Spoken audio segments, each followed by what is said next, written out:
तो दोस्तों हमारे गांव के बच्चे कुछ नाटक करेंगे और आप लोगों को दिखाते हैं।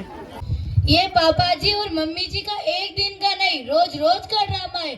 हेलो दोस्तों, welcome to my new blog. तो आज आए हैं दोस्तों हम अपनी स्कूल में। आज है दोस्तों गणतंत्र दिवस 26 जनवरी।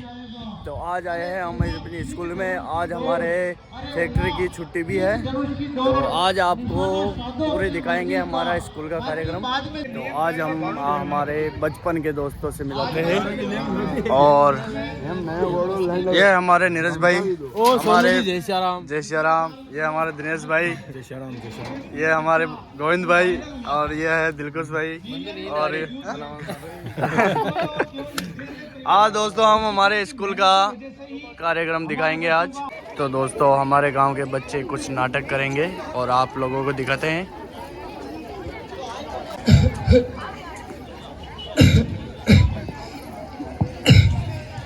चश्मा कहाँ गया? यही तो रखा था। बेटा मेरा चश्मा देखा क्या? रोहन की दादी मेरा चश्मा देखा क्या? मैंने नहीं देखा, यही कहीं पड़ा होगा।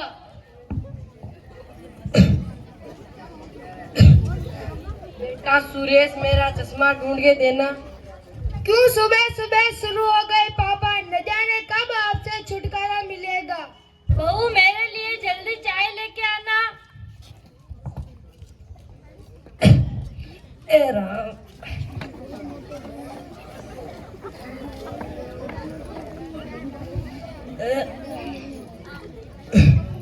बेटा तू ढूंढ के देना सुरेश, मुझे नहीं मिल रहा है। क्यों परेशान करते हो पापा? आप खुद ही ढूंढ लो ना। नहीं मिल रहा इसलिए तो तुझे कह रहा हूँ।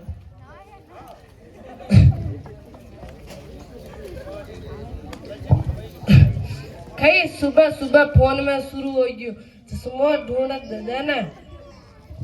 रोहन की मम्मी पापा जी का चश्मा ढूंढ के देना। ये पापा जी और मम्मी जी का एक दिन का नहीं, रोज रोज का ड्रामा है। मैं अभी काम कर रही हूँ, आप खुद ही ढूंढ के दे दो ना। एक तो पूरे दिन करते रहता है और एक जो बहू चाय लेके आना। इन दोनों को तो कुछ और काम ही नहीं है। ए भगवान, न जाने कब इन दोनों से छुटकारा मिलेगा। और हाँ, आप खुद ही ढूंढ के देना, वरना ये दोनों चीजों को इधर उधर रखकर मेरा काम और भी बढ़ा देंगे।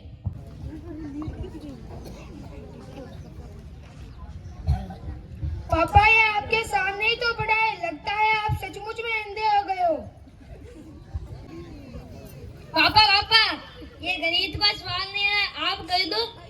बेटा पहले ही मेरा दिमाग खराब है, चल तू ही कर। ये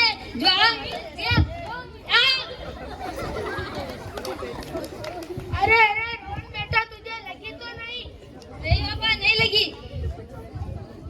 कैसे हो मित्र, सब ठीक है ना? हाँ, जैसे तैसे कर रही है जिंदगी। जैसे तैसे मतलब? पापा आप खांसना बंद करोगे प्लीज? जैसे तैसे मतलब ऑफिस में तो बॉस का टेंशन और घर पर पापा का टेंशन। ये दिन भर खांसते रहते हैं और इनकी छोटी से छोटी चीजों का ध्यान भी हमें रखना पड़ता है। और मम्मी जी बोलती है बेटा दो ही लाना, हर बार मेरे को बोलती है। अरे तुमने अभी तक इस मुसीबत को पाल के क्यों रखा है? लो चाय पी लो।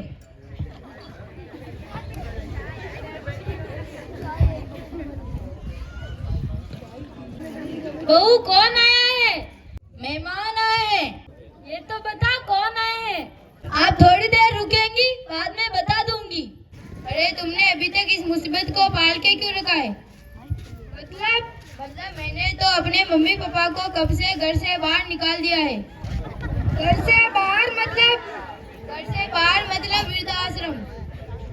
हाँ यार, यह बात मेरे दिमाग में क्यों नहीं आई? मैं भी अपने मम्मी पापा को वृद्धाश्रम में छोड़ के आऊँगा। भाभी जी इधर कैसे आना हुआ? आपसे मिलने आए हैं बस। और सब ठीक है? हाँ सब ठीक है, बस पापा जी और मम्मी जी का ही टेंशन है। पूरे दिन परेशान करके रख देते। आपने अपने सास ससुर को अभी तक यहीं पे रखा है। हमने तो अपने सास ससुर को कब का ही वृद्धाश्रम में छोड़ दिया है। अच्छा, हाँ, और हमने सास ससुर को वृद्धाश्रम में छोड़ दिया, इसलिए हम चैन से रहते हैं।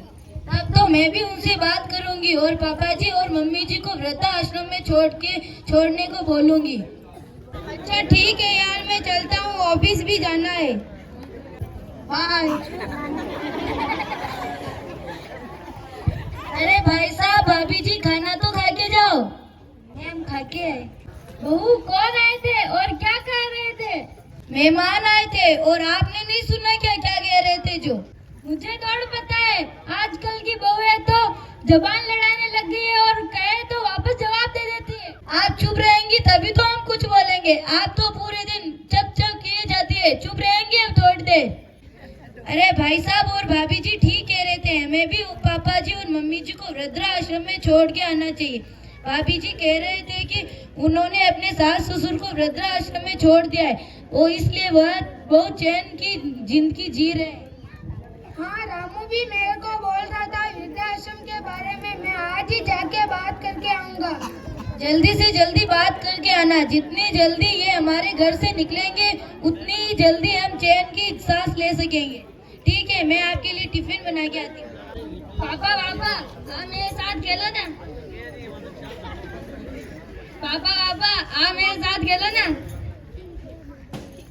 अजी सुनते हो, आपका टिफिन तैयार है, आप ऑफिस के लिए तैयार हो जाओ। रोहन बेटा, तुम्हारा टिफिन तैयार है, तुम स्कूल के लिए तैयार हो जाओ। बहू हमारे लिए भी खाना लेते आना। आपके लिए तो सबसे पहले लाना ही है, पहले इनके लिए टिफिन तैयार कर दूं। रोहन की मम्मी मेरा चश्मा देखा क्या? मैं अभी काम कर रही हूँ, यही कहीं रखकर भूल गए होगे, ढूंढ लो। नहीं मिल रहा है। रोहन बेटा, तुम्हारे पापा का चश्मा ढूंढ के देना। क्या पापा, आज आपका रोज का ड्रामा है, यही तो रखा है चश्मा। पता नहीं आपसे कब छुटकारा मिलेगा। आप जल्दी जल्दी बूढ़े आ जाओ, मैं भी आपको वृद्धाश्रम छोड़ के आऊंगा। बेटा बेटा से ये क्या तरीका है बात करने का? क्या तुम्हारी स्कूल में यही सिखाया जाता है? रोहन बेटा, अपने पापा से ऐसे बात करते हैं? स्कूल में नहीं पापा, ये सब कुछ आपसे सीखा है। हम तुझे घर पर ये सब सिखाते हैं? आप ही और दादी को कहते रहते हो। ये रोहन ठीक कह रहा है, रोहन सब कुछ हमारे देखकर ही तो सीखा है।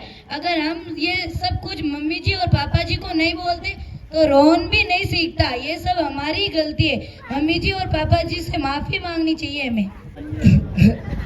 बेटा, ये क्या बात है? मम्मी माता पिता के साथ ऐसा व्यवहार करते हैं? माता पिता तो धरती के भगवान होते हैं, हमें उनका आदर करना चाहिए। लेकिन दादाजी, वो पापा आपका आदर क्यों नहीं करते? पापा मुझे माफ कर दो, मैंने आपका दिल दुखाया और मैं आपको कभी वृद्धाश्रम नहीं भेजूंगा। इस नाटक से हमें ये शिक्षा मिलती है कि हमें अपने बड़े बुजुर्गों का आदर करना चाहिए और मोबाइल का उपयोग जितने जरूरत हो उतना ही करना चाहिए। आजकल बहुत सारे परिवार मोबाइल के कारण ही टूट रहे हैं। जैसा व्यवहार हम अपने माता पिता से करेंगे वैसा ही व्यवहार बच्चे सीखकर हमसे वापस करेंगे। अतः जैसी करनी वैसी करनी। धन्यवाद। जोरदार तालियां बच्चों के लिए। तो दोस्तों, हमारे गांव के बच्चों ने बहुत अच्छा नाटक किया, इससे लोगों को सीखना चाहिए और अच्छा जाने की मैसेज दिया है जनताओं को। तो इनके लिए एक लाइक ज़रूर बनता है। ठीक है, और आगे आपको और दिखाते रहेंगे।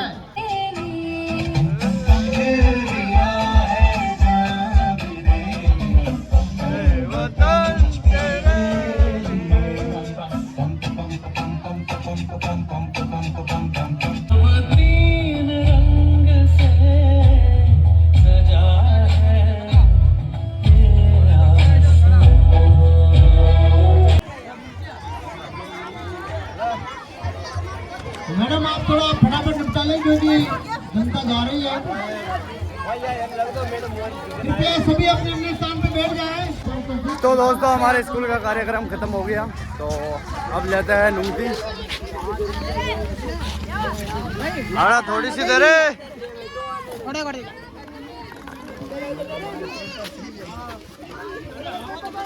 तो ये नुंगती